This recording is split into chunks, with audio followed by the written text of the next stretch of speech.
एक बात बताइए, आपने अपनी वीडियो में बोला कि एक इमेज मैं 20,000 रुपए की बेच रहा हूं, तो क्या वो स्कैम नहीं है?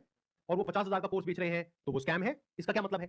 मतलब भाई साहब ये है कि मेरी जो 20,000 की इमेजेस है वो कौन खरीदता है? आप में से कोई भी है जिसने आज तक मेरी कोई भी इमेज खरीदी? Not even a single person. तो हमारी इमेजेस कौन खरीदता है? जो बड़ी-बड़ी कंपनीज हैं, बड़े-बड़े ब्रांड्स हैं, जिनकी टर्नओवर हजारों करोड़ रुपए की है, वो 20,000 रुपए की इमेज खरीदते हैं। क्यों खरीदते हैं? क्योंकि अगर वो इमेजेस हमसे नहीं खरीदेंगे और खुद शूट करेंगे तो उनका खर्चा आएगा 5 से 10 लाख रुपए। और वो इमेज कितने में मिल गई? 20,000 रुपए में। हमने जब वो शूट किया तो हमने 10 लाख रुपए लगाया, तब जाकर के 20,000 में एक इमेज बेची। तो इसमें किसका फायदा है? उस कंपनी का भी फायदा है और हमारा भी फायदा है। इसको बिजनेस बोलते हैं। देखिए आरबीआई और गवर्नमेंट ऑफ इंडिया क्या कहती है उनके बिजनेस मॉडल के बारे में।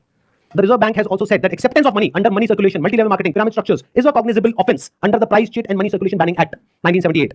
Members of public coming across such offers, ध्यान से सुनना, should immediately lodge a complaint with the state police. RBI कह रही है कि अगर आपके साथ में ऐसा कुछ हुआ है तो आपको क्या करना है? You should immediately lodge a complaint with the state police. अभी एक और नोटिफिकेशन स्कीम चल रही है, डायरेक्ट सेलिंग कंपनी चल रही है। अभी एक और नोटिफिकेशन है जो बहुत इंपॉर्टेंट है, इनफैक्ट मोस्ट इंपॉर्टेंट है इस पूरी की पूरी डिस्कशन के लिए। जितनी भी एमएलएम स्कीम चल रही है, पिरामिड स्कीम चल रही है, डायरेक्ट सेलिंग कंपनी चल रही है, एफिलिएट मार्केटिंग कंपनी चल रही है, कि वो लीगल है या इलीगल है, ये कैसे समझा जाए? तो इसके लिए गवर्नमेंट ऑफ इंडिया ने 2021 में एक बहुत ही अच्छा स्टेप उठाया। ये मेरे हाथ में एक नोटिफिकेशन है गवर्नमेंट ऑफ इंडिया का, मिनिस्ट्री ऑफ कंज्यूमर अफेयर्स का। उसमें क्या कहा गया है? ये टोटल 13 पेज का डॉक्यूमेंट है, जिसमें क्या कहा गया है? The central government hereby proposes to frame consumer protection direct selling rules 2021। 2021 में आए थे। इसके बारे में बहुत लोगों को पता ही नहीं, इसलिए ये स्कैम इतनी आसानी से चल रहे हैं। अगर पता हो तो इनकी दुकान 2 दिन में बंद हो जाए। तो आपको इन रूल्स को फॉलो करना है। सबसे पहला रूल क्या है? It has no provision that the direct seller will receive remuneration और incentives for recruitment oblique enrolment of new participants in the direct selling business except as a result of sale of goods और services by them. मैं इसको थोड़ा सरल भाषा में translate करके बताता हूं। इसमें कहा जा रहा है, आप अगर एक डायरेक्ट सेलिंग कंपनी हो तो आपकी कंपनी में जो डायरेक्ट सेलर्स हैं उनको जो पैसा मिल रहा है या इंसेंटिव मिल रहा है या कमीशन मिल रहा है, वो नए मेंबर्स को एनरोल करने पर नहीं मिलना चाहिए, बल्कि वो मिलना चाहिए फॉर सेल ऑफ गुड्स और सर्विसेज बाय देम। वो जो कंपनी गुड्स और सर्विसेज दे रही है उसकी वैल्यू क्या है? अब ये कौन डिसाइड करेगा? जिन्होंने वो परचेज किया।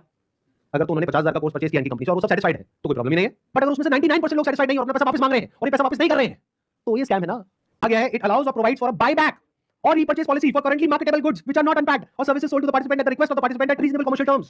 मतलब कि कोई बायबैक का ऑप्शन होना चाहिए। किसी कंपनी ने आपको 50,000 रुपए के कुछ प्रोडक्ट्स या सर्विसेज दे दी, अब आप कहते हैं मेरे किसी काम की नहीं है, तो आप उसका क्या करोगे? उस कंपनी को एक बायबैक पॉलिसी देनी पड़ेगी। अब देखना, ध्यान से सुनना, ध्यान से समझना। बायबैक आप किस चीज पर दे सकते हो? जिसकी कोई मार्केट वैल्यू हो।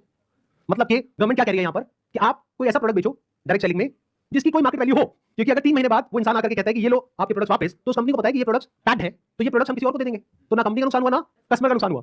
बट अगर कुछ आपने ऐसा बेच दिया है जिसकी कोई मार्केट वैल्यू नहीं है, फॉर एग्जांपल आपने कोर्स खरीदा इनसे, अगर आप जाकर के किसी को बोलते हो कि कोर्स मैंने 50,000 का लिया है, आपको 5,000 का देती हूं, ले लो, कोई लेगा?